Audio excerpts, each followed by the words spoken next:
Hi everybody, I'm Rick Dancer. Welcome to Get Real with Rick Dancer. And yes, this is my first official live show since I've been out of Facebook jail for 50 days because I'm a bad person.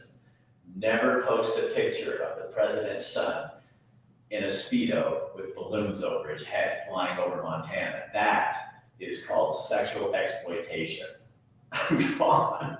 We live in a crazy world, people, but it's nice to be back on here. And as you probably noticed, we're not doing as much on Facebook as we were, and we're not paying them. We're paying YouTube instead.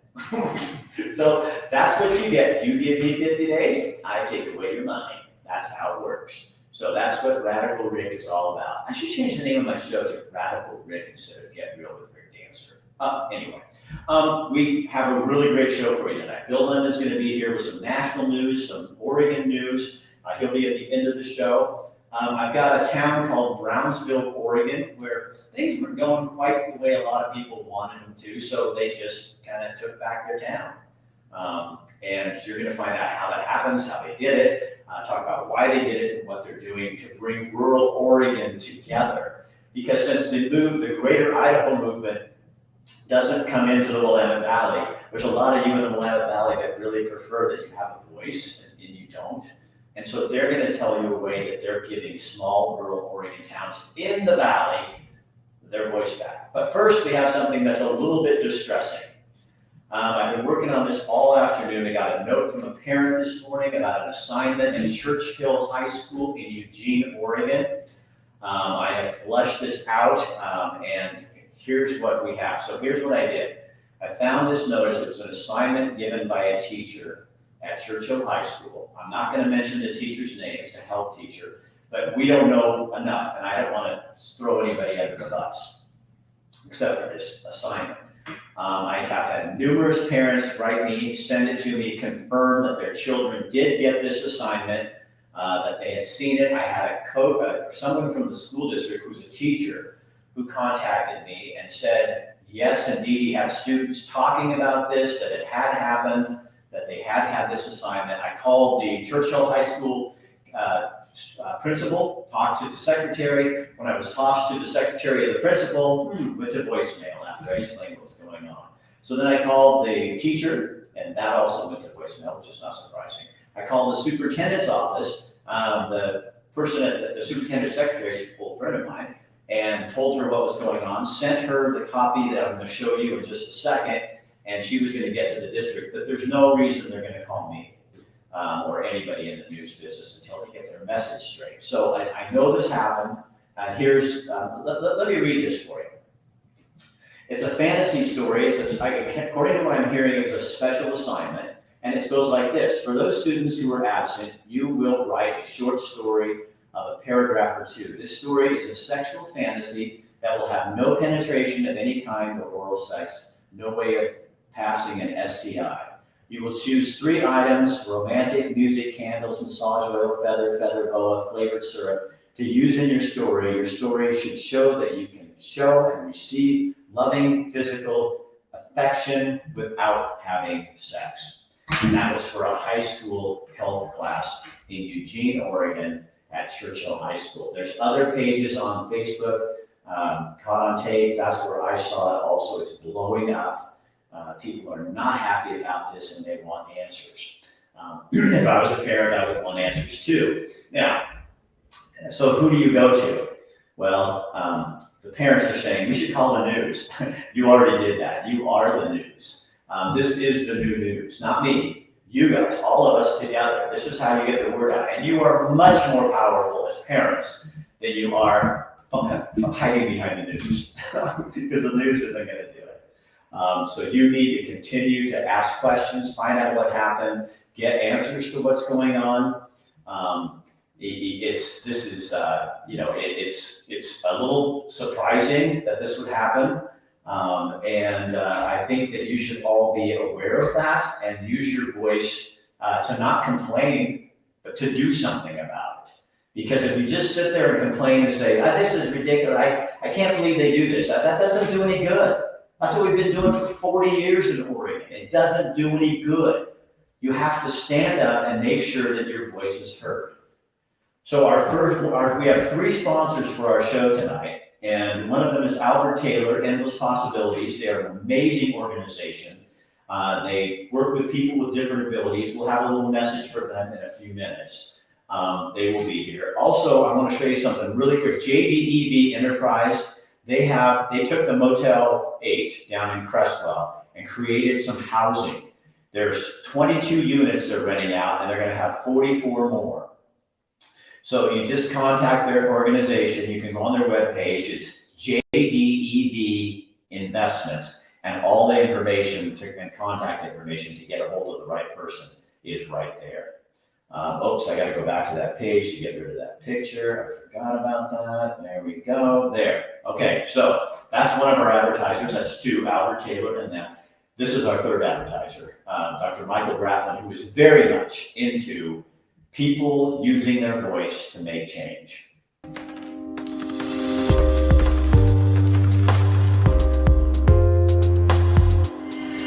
What is it about dentistry that just connected for you? Because I mean, it's quite a jump from journalism to being a doctor. I'm not the most social person in the world, like not like you, but I do like interaction with people, and it's fun being people's doctors. And I feel like I am a caring person, so I like figuring stuff out. I can figure it out. I can diagnose a tooth almost better than anybody. I've had people come in, they've been to 3 other dentists, they can't figure out what's going on. And I like that. It's like being a detective. And you've also really centered your practice on buying American with your crowns and that kind of, I mean, that's really important to you. Yeah. If I could buy everything 100% American, I would. It's hard. Like I even told my reps, I've repeated to my reps several times, like I don't want to buy stuff from China. I want to try to buy stuff in the United States. So my crowns are American. I even talked the lab into making sure they buy all the products from America. Like we need.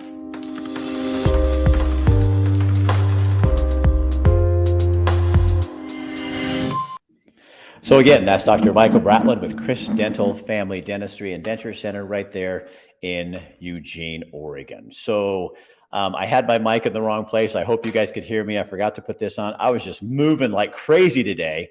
So hopefully that came out. If you missed it, I think people saw that.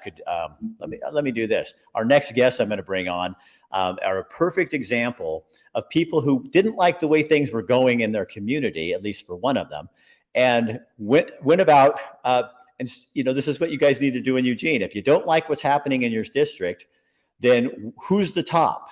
It's not the superintendent, it's the school board. So you change the school board, and that's how you get things done. In Brownsville, Oregon, what they did is they looked at finding new people to run for city council. And that's exactly what they did. So joining me now is Adam Craven, the mayor, and Scott McDowell, who's the city manager. Can you guys hear me? Yep. Yes. So Could you guys hear that when I was doing that? I had my mic in the wrong position. You could hear it? Yep. Yeah. Okay, because I was yelling pretty loud, so I was kind of a little bit excited about that. I've been wanting to talk to you guys for so long because you are like the picture of what I preach all the time about to people, is if you really want to change something, you start at the top. And I know, Adam, I've had you on the show before when you were just like just a city councilor. You ran for city councilor. You'd never done anything like this before. And you got concerned and kind of took the challenge. Well, yeah, I'd never done anything like this before. And it was kind of a pivotal moment, in my life here in Brownsville. Been here for 37 years and, didn't like the way things were going. I came in as a counselor, right, deep in the depths of, the COVID. So it was kind of one of those things. I just, I had to do something. I didn't like the way things were going locally, nationally, on the state level. And to your point, that's what it's all about is, infiltrating the system. I mean, you've got to get in there and, shore the other people up that don't, quite have, enough courage to stand up against the machine and stick your neck out there. So what are people afraid of, do you think? And Scott, I know you're a city manager, so you see how this happens and councils come and go. Why do you think people are so afraid to stick their neck out a little bit to do something like this in terms of anything. I think that's why we end up with councils that seem to, well, it's my show, whatever, to lean to the left a lot and are more progressive, that those regressive value kind of things where there's no fair. I mean, look at Eugene, it's 5-3. So nothing gets done. And I mean, I'm not for having one side own the whole show, but you got to have equal representation. And we don't have much of that in Oregon because people, I think, are afraid to go against, as Adam said, up against that machine. Absolutely. I think that there's several things at play there. I think, the very first thing is people like to follow, and people like to do what they're told. And most people who are law-abiding citizens do those things fairly well. One of the things that's very alarming, Rick, that I've noticed in the profession, I've been in the profession for 31 years. Over the last 7 to 10 years, 7 to 8 years, we've seen a propensity to all of the trade magazines around this profession of city management has all started going to the left. Now, I would be saying the same thing if it was going to the right. Our profession is supposed to be in the middle as much as we possibly can. In these times, it's almost impossible for that. But that's a very alarming thing to know that the League of Oregon Cities here in Oregon, they're really promoting everything that is the progressive left's platform.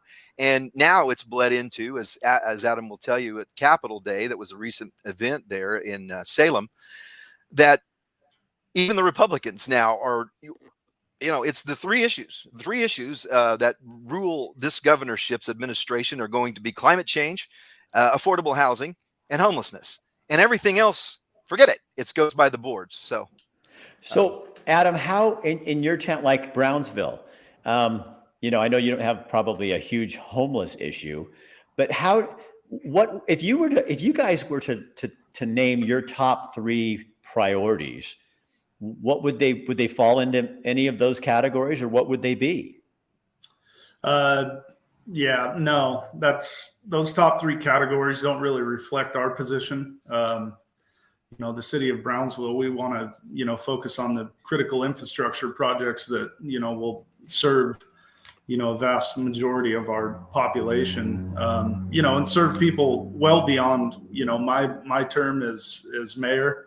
But yeah, homelessness doesn't really affect Brownsville's position. And House Bill 3115 says that we have to have infrastructure by July to house homeless people.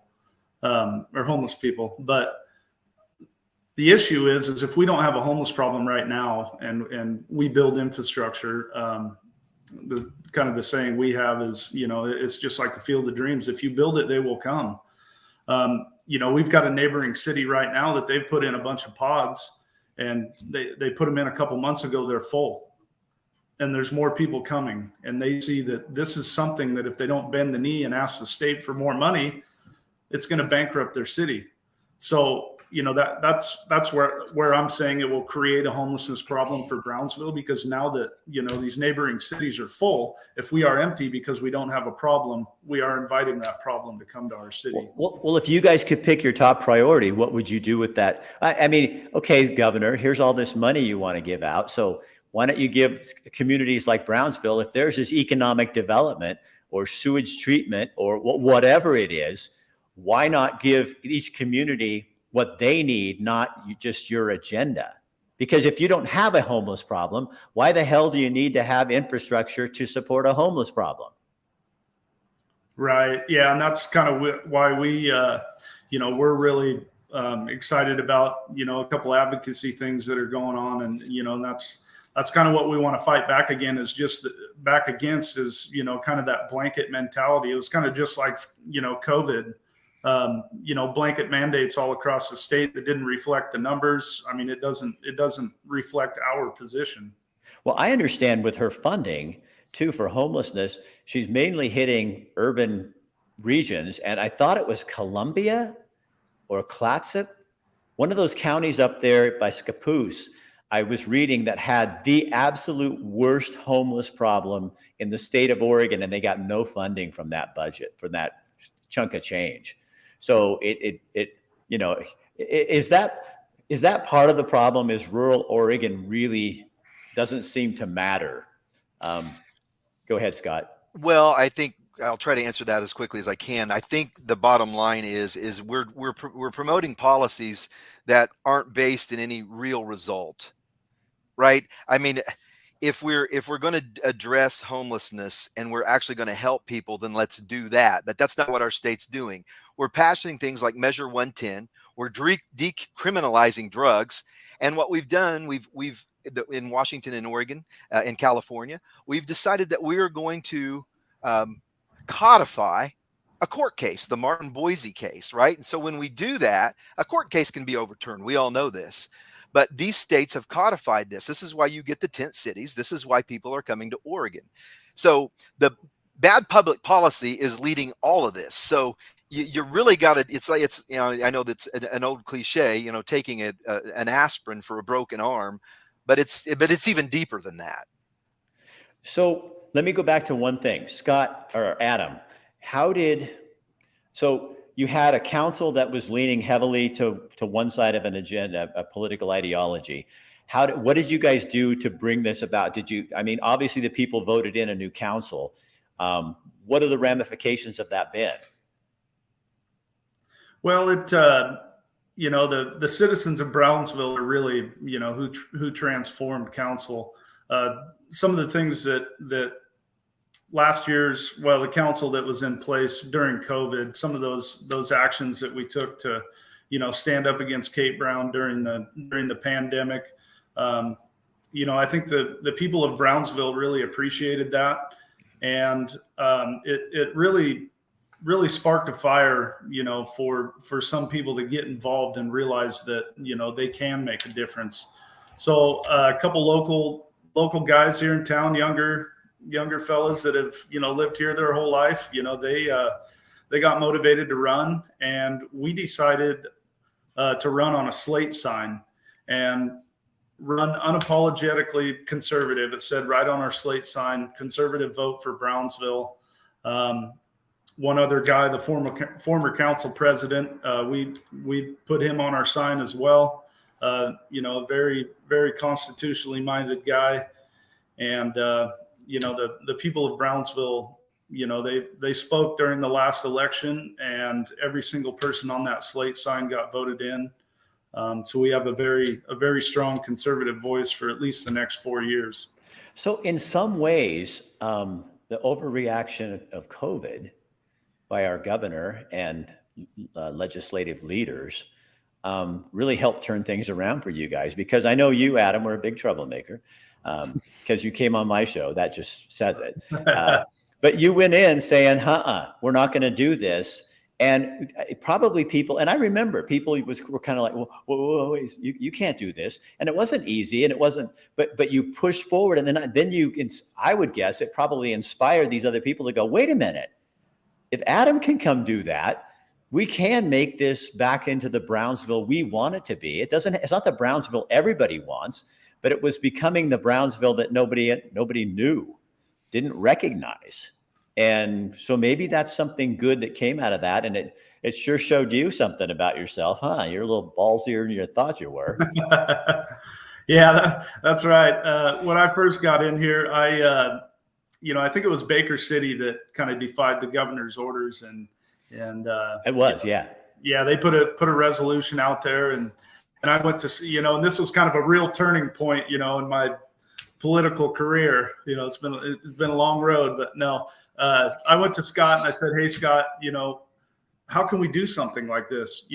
Everybody's hurting. I've went around town. I've talked to the local businesses, like everybody is struggling. How can we pass a resolution, end our emergency orders, open the public facilities?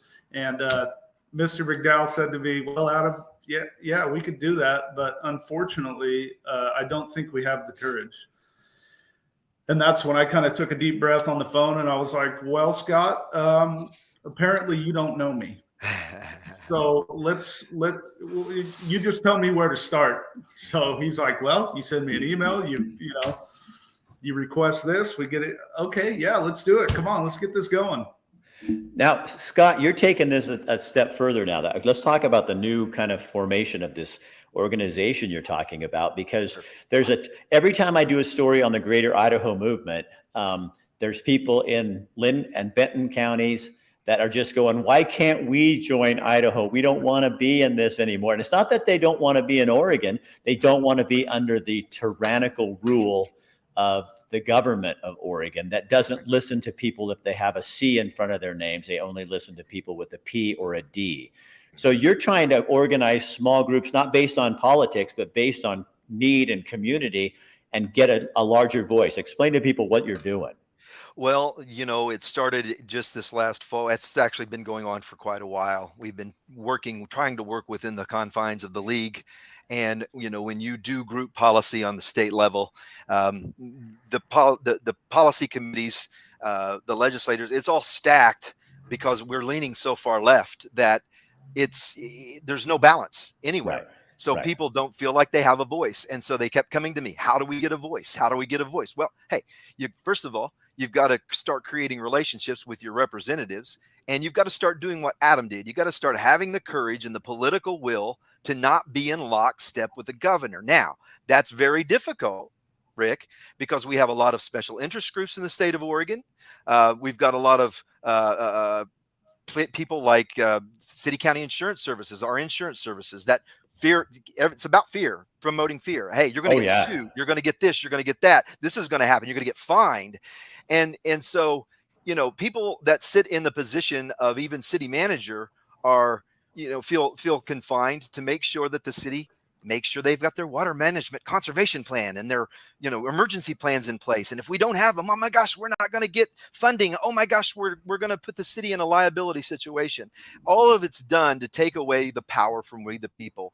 And what Adam Craven showed, not just Brownsville, but citizens and communities around us, is, hey, we can step out, we can get our voice back, but we have to step up and we have to do more than talk about it, right? Yoda said, there's do or do not. There is no try. And so what we're trying to do, is we're trying to get folks around about meaningful ways and step-by-step approach on how we can collectively get our voice back.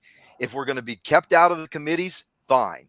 Rural Oregon in general, and I'm going to say rural Oregon, towns under 15,000 plus or minus, have a lot of the same issues. Our issues are water and sewer financing. As Adam said, the capital improvements projects, fixing our potholes, making sure that we have a good handle on crime, that we can actually put criminals who do perpetrate crime in our communities away. And everybody's feeling powerless against this. And quite frankly, they have been for some time. I mean, accountability in government. I mean, the last president really, or the last elected official that I remember that actually stepped down was Richard Nixon in '74. So, if we the people can't hold our folks accountable and hold our city accountable, then who is going to do it? We can't expect the politicians who've ran up $32 trillion in debt to do it. I mean, So how many small towns do you have, like, in this coalition that you've built so far, and how many do you want to have?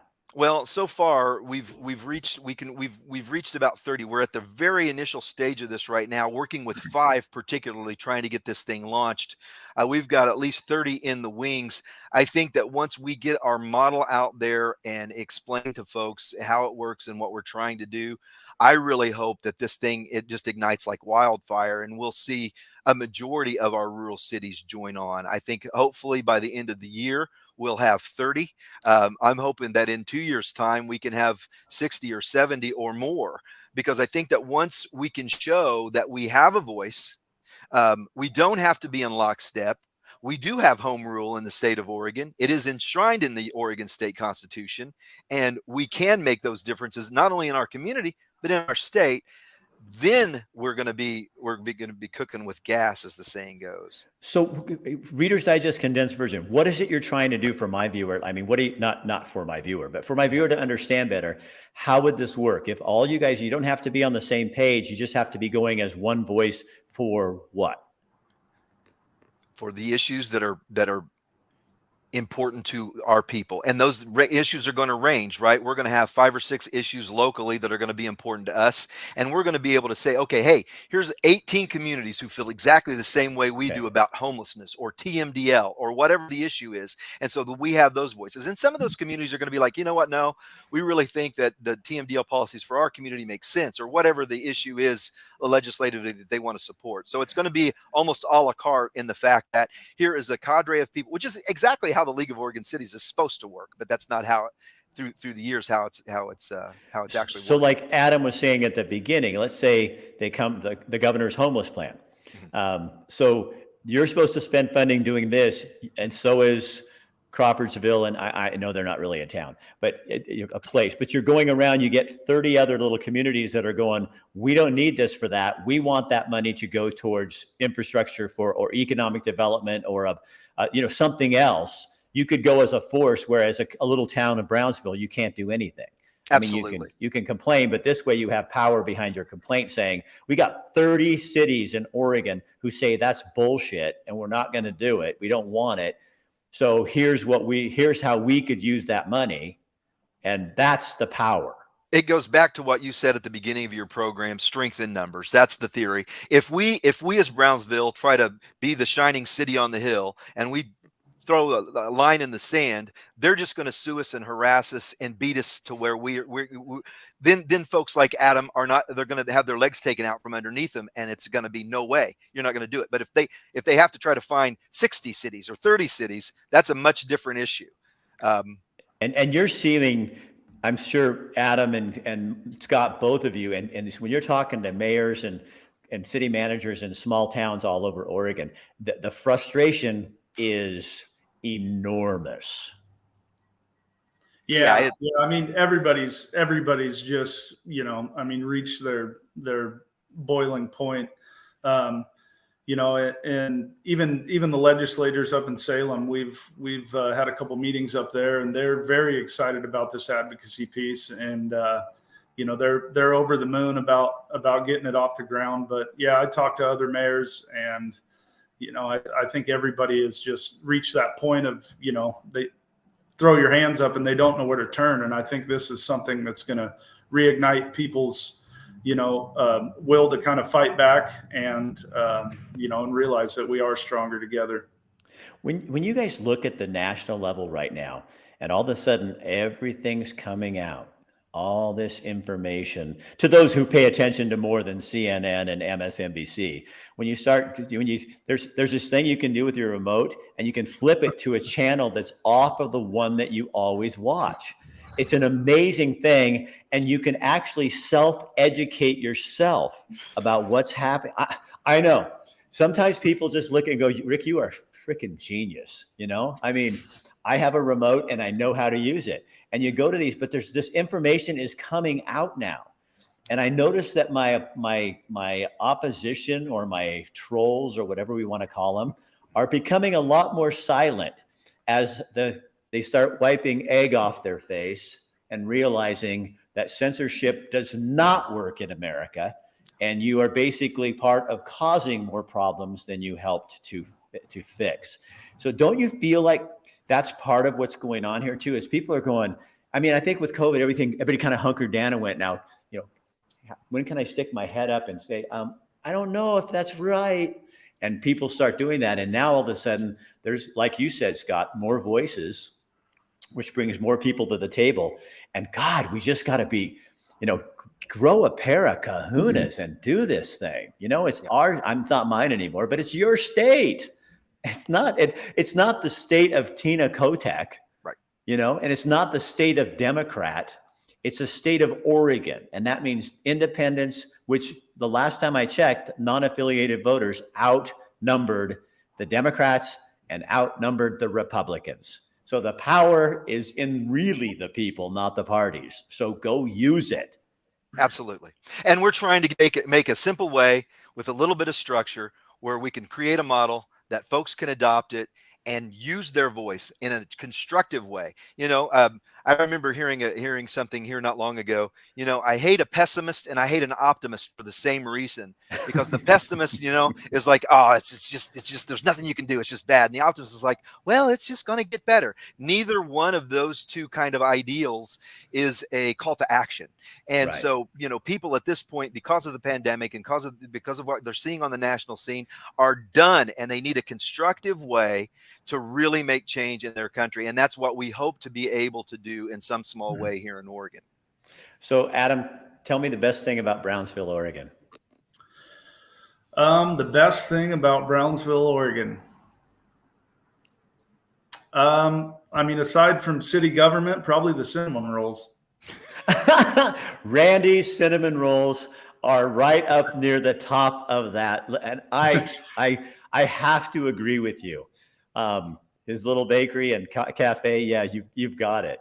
But you guys, a small note, all the things coming out on the the national level of a lot of things that we were all suspicious of.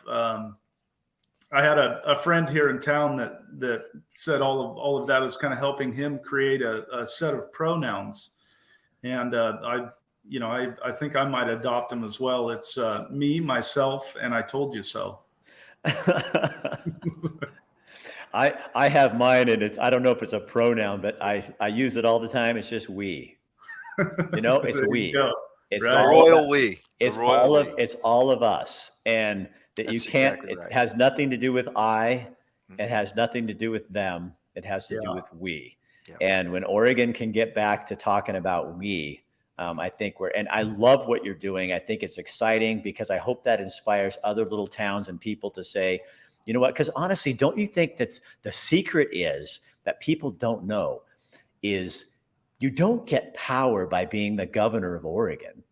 You get power by being the city council of Brownsville, Oregon, and Albany, Oregon, being on a planning commission, taking over the school board at 4J because you're tired of the bullshit we showed at the beginning of this thing. That's where the power is. When on the local level, you go in there, and then it rises to the top. And the other people have known that for a long time, and they've used it to their advantage. While the side that's coming in now is starting to go, wait a minute, where have we been sleeping for the last 40 years? And now people are starting to rise up and go, you know what? You can't. Look what they did to us if you do not get involved. If you do not stand up and say something, that's what they can do to you. And how many people died because of that? There's a lot of stuff, a lot of questions out there. And the people that don't want you asking them, you better say, what are you so afraid of? Is your ego that easily bruised? Yeah, my absolutely. Opinion. I Well, concur. gentlemen, I am excited. When you get this going, like Get 30 or something on there, or if there's something newsworthy about that, I want to put that out there for people, because I think they should. This is inspiring to me, and I think it should be inspiring to them as well.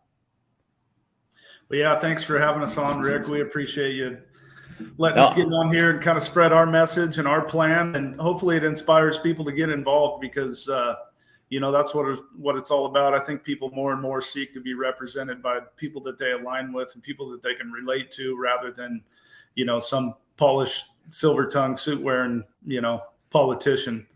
So yeah, we got enough. I'm just a regular guy from Brownsville, and with a little bit of mentorship from Mr. McDowell, we're moving and shaking. He took a rough-edged dude, helped him become, the city of Brownsville did, made you a city councilor, and now, look, in just a few short years, he's the frickin' mayor. I mean, which really doesn't mean a whole lot, but he's the frickin' mayor. Yeah, I still put my pants on the same way every day. Yeah, when you get your own podcast, I'm going to call you. Right. All right, see you guys later. Thank you. Thanks, Rick. Oh, you're very, very welcome, Scott. Thanks for doing what you're doing up there. So there you go. That's how you do it. You have to have the guts to stand up for what you believe in, and don't let people tell you what you believe. You can't. We can't do that anymore. And when you see something that angers you, I'm learning this from my friend at the fire department. The world reacts out of the back of their brain, which is the fear base. That's when you make no good decisions when you're afraid. When you stand erect, I said that, and you think with the front of your brain, That's when you're doing creative work, when you can come up with solutions with people. That's what you got to be doing. Here's an organization that sponsors our show. Bill London is coming up in just a second. But first, I want to bring this to you. Albert Taylor works with people in our communities with different abilities. They are always working at the front of their brain, thinking of how they can help people live a better life. And if you're looking for employment and you want to change your life, you're tired of what you're doing, you go home from work every night and don't feel like you did anything, here's a place that would love to hire you and make that different for you. Hope for Albert Taylor. I want to see it continue to grow. I want to see it be more involved in the community now that COVID's kind of, dying down, to help with those educational moments for people. I want to see Albert Taylor continue to do what it's doing, and that is to be person-centered and to be here for the people that we support. I think if we picked out a different topic and just built just an interview, and even if you had a client with you and we picked out one topic, like don't bend down when you see someone has somebody in a wheelchair, explain that. We make a 1 minute to 1 minute 30 or something, and we throw that out there. That would be such I think there'd be a lot of people going, oh, I didn't know that. Oh, absolutely. I can honestly think of a couple of people who probably would enjoy doing a quick interview to talk about that because they experience it. So do you think now post-COVID that people with different abilities might be our way back to sanity or acceptance or caring about one another, getting past the division? Because people with different abilities don't really understand divisiveness, do they? Oh, no, not at all. And I think that they have a lot more to offer than they're given credit for. Good evening from the News Radio, 1120 AM and 93.7 FM KPNW studios. I'm Bill London. I also co-host the Wake Up Call, 6 a.m. to 9 on KPNW. And by the way, you can stream that live at kpnw.com if you're out of the area. And this look at the news brought to you by Dr. Michael Bratland of Chris Dental, where they treat everyone. And by the way, if you have periodontal disease, ask about laser treatment. And if you don't know anything about that and are like, what is that? They use these space lasers to take care of your teeth. Call them and ask. They'll tell you. All right. House Republicans aggressively focused on the theory that COVID-19 likely originated from a research lab in China during Wednesday's initial hearing of the panel investigating the pandemic's origins. Witnesses included the former director of the Center for Disease Control and Prevention, Robert Redfield, and he says they believe the evidence strongly supports a lab leak. Redfield says, based on my initial analysis of the data, I came to believe, and I still believe today, it indicates that COVID-19 more likely was a result of the accidental lab leak than the result of a natural spillover event. He further told the committee the conclusion is based primarily on the biology of the virus itself. An assessment from the Department of Energy saying a lab leak was the likely origin of COVID-19 has fed new oxygen into calls for further investigations. Further, FBI Director Christopher Wray said the agency, quote, has for quite some time now assessed that the origins of the pandemic are most likely a potential lab incident in Wuhan. Well, Democrats, along with the Republicans on the panel, did agree there was a need to investigate the origin of the virus to better prepare for pandemics. But of course, they disagreed on partisan lines on whether former Biden administration officials engaged in a cover-up to hide the virus's origins. We're going to follow up on a story that we talked about some months ago, and that has to do with Richard Gilmore, the jogger rapist. Now, if you recall, he was released from prison in December. And Tiffany Edens, one of his victims, was 13 when Richard Gilmore, a.k.a. the jogger rapist, because, well, he cased victims' homes while jogging, broke into Tiffany's home when she was 13 and raped her. So after serving a full sentence of 36 years in December, Gilmore was released as a low risk, air parentheses, to reoffend by the Oregon Parole Board. And because of that, it meant that the state wouldn't notify neighbors that lived next to him where he was released. Well, Edens took matters into her own hands, and she started hanging posters of him around Old Town Portland, where he happens to be living. Well, now she's advocating for Senate Bill 1022. It would change the way the parole board assesses sex offenders' risk level. Eden says the parole board and the system is taking a major risk, and she says, I'm telling you, he will kill the next victim. Though Gilmore admitted to raping 8 other women and girls, he was only convicted in Eden's case because at the time, the statute of limitations had expired for his other victims. So here's the way that it sort of works when the parole board determines risk level for someone like Gilmore. They use what's called the static 99R. It's an assessment that counts risk based on factors.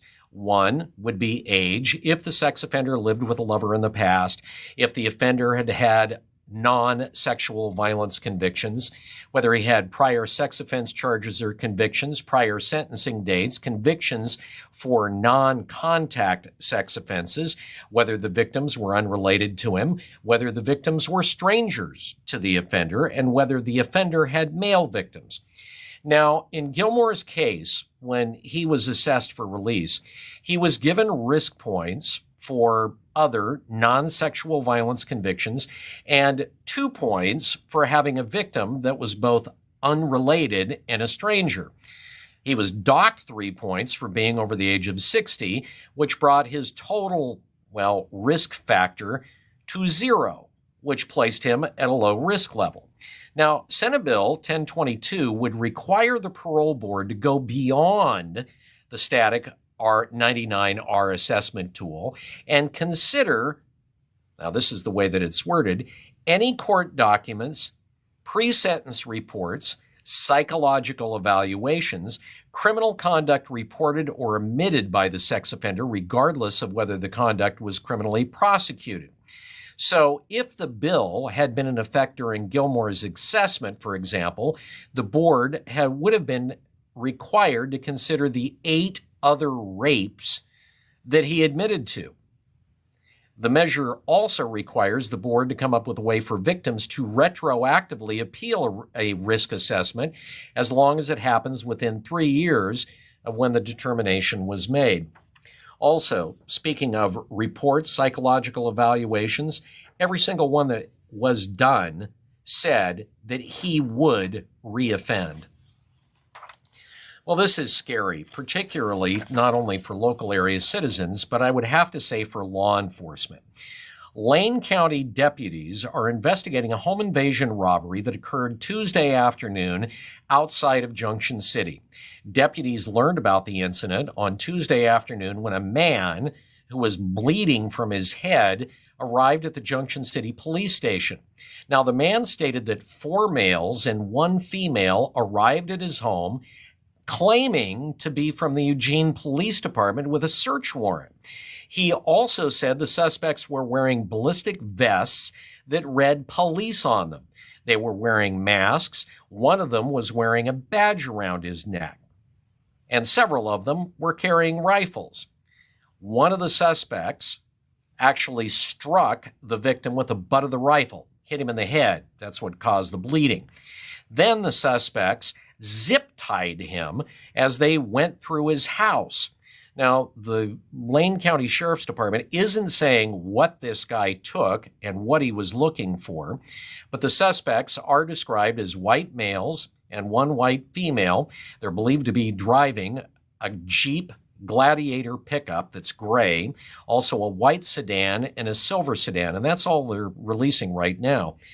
But imagine that you're a police officer and you've got people out there that are very effectively pretending to be police officers, doing violent home invasions.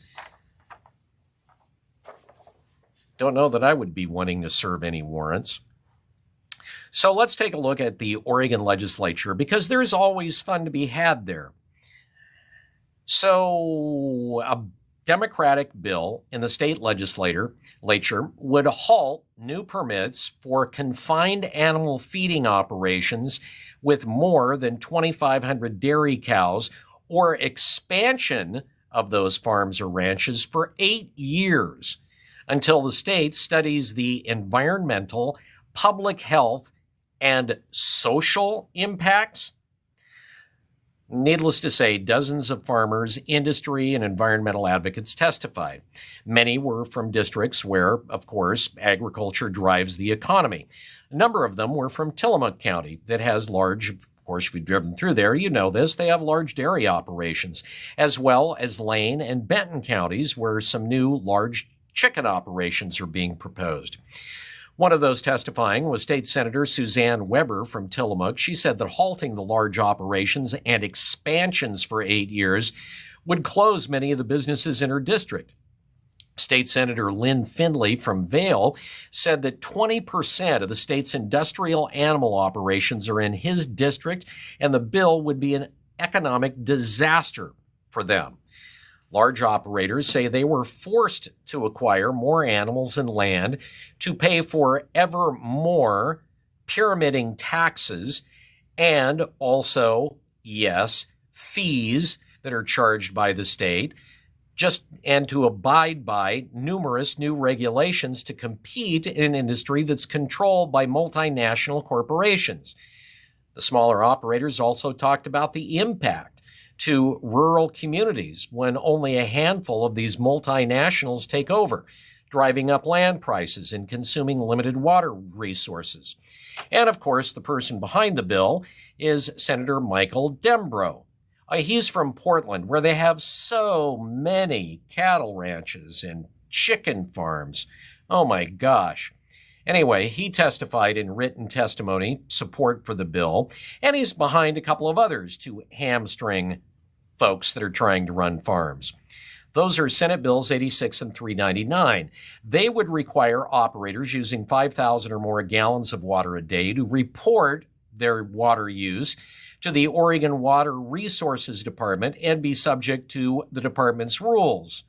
In other words, yet more fees. Currently, the animal operators don't need water rights because, well, they're on their own property for the water for their animals. Tiffany Moore, a black farmer in Lane and Benton counties, said limiting farm sizes infringes on the ability of black farmers to actually participate in the industry. A proposal to require Oregon school districts to bargain over class sizes with their local teachers' unions has resurfaced again in the legislature 2 years after a similar bill died. The proposed legislation, House Bill 2703, is backed, of course, by the Oregon Education Association, the teachers' union that represents more than 40,000 educators and, is one of the major donors to Democrats who control both chambers of the legislature and the governor's office. No quid pro quo here. No siree. None of that going on. And the new bill would also give educators the right to strike over class sizes. The educators who spoke in favor before the House Education Committee on Monday said the acute needs of all post-pandemic students and families have thrown the importance of class size into sharper relief. Yeah, okay. So this proposal, in case you haven't been keeping track, comes at a time when enrollment in Oregon public schools has dipped since the fall of 2019. Today, Oregon schools serve 30,000 fewer children than just 4 years ago, mainly to the rise of parents enrolling their kids into private schools and homeschooling. And finally, speaking of education and speaking of money, sort of, Oregon's Early Learning Department continues to spend millions of dollars on preschool slots that aren't being filled. At the same time, the department is asking lawmakers to approve $500 million in funding this biennial budget. So it was discovered last September the department spent $26 million from 2020 to 2022 on preschool slots that were never filled. In other words, they got $26 million of just free money for not teaching kids, sort of like farm subsidies. The money was earmarked for needy families to access daycare through the Preschool Promise, which is run by the Early Learning Department. Now, ELD claims the pandemic was the problem. From now on, how many problems do you think are going to be blamed on the pandemic? Many of those same preschools, by the way, still have plenty of open slots this year to the tune of about $20 million in taxpayer funds. The money funded about 1,400 spots that haven't even been filled. So they're getting paid to teach kids that aren't even there. And in the case of 11 preschools, no students reported at all. So for the purpose of that data set, enrollment for preschools that failed to report as required by the department was calculated at 0%. Republican Susan McLean, a Democrat from Hillsborough, though, defended the money, saying, well, frankly, I don't think we're wasting taxpayer dollars. We've learned from the public that one of the places they want us to invest is in their school system and in early learning. Yeah, I don't think the public said, give them a bunch of money to not teach anybody, to just have empty chairs. I don't remember saying that. I don't know anybody that ever said that. She also said that lawmakers will take a look at the Early Learning Department's funding request. Oh, the Early Learning Department released a written statement saying, our grantees tell us the biggest barriers to filling slots this year is grantees' ability to fill staff positions. A look at some of the expenses, though, would leave people saying, yeah, I don't think so. For example, let's look at one preschool. It claimed $4,000 a month in rent. Okay, so they're paying $4,000 a month in rent. Although, it's kind of funny, the property records show the daycare owner purchased the home 20 years ago for $200,000. Yeah, it's been paid for outright. But they're claiming, well, we've got $4,000 a month in rent. The Early Learning Department says, yeah, that expense is allowed. That's why we have faith in you. All right, that's a look at the stories I'm following. Rick, it's time for you to roll out a big old pig pile, industrial-sized canister of real.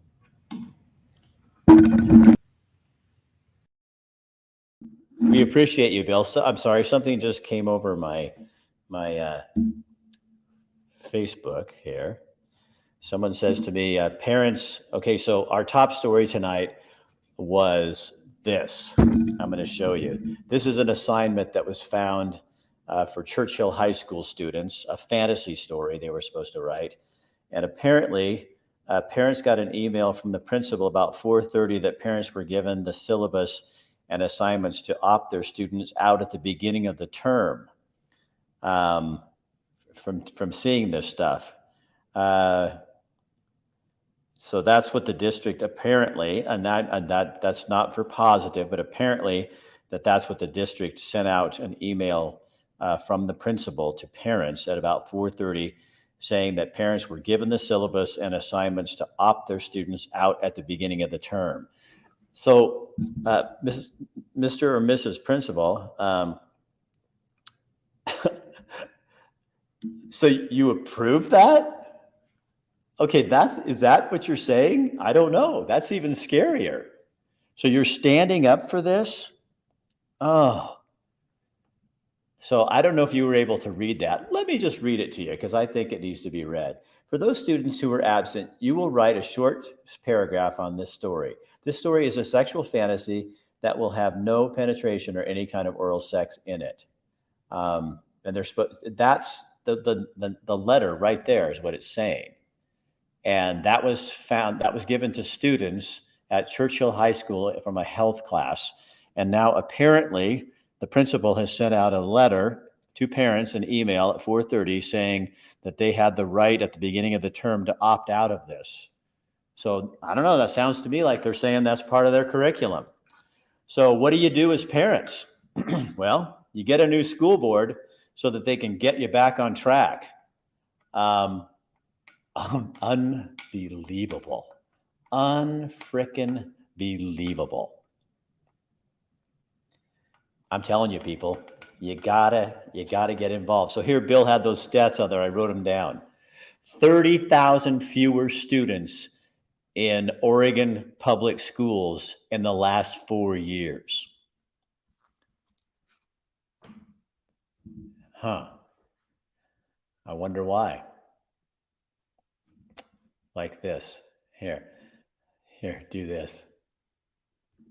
Huh. I wonder why there are 30,000 fewer students in Oregon public schools when this appears to be the curriculum that they've adopted, at least at Churchill High School, and I'm sure that's statewide. I'm sure that's school district wide.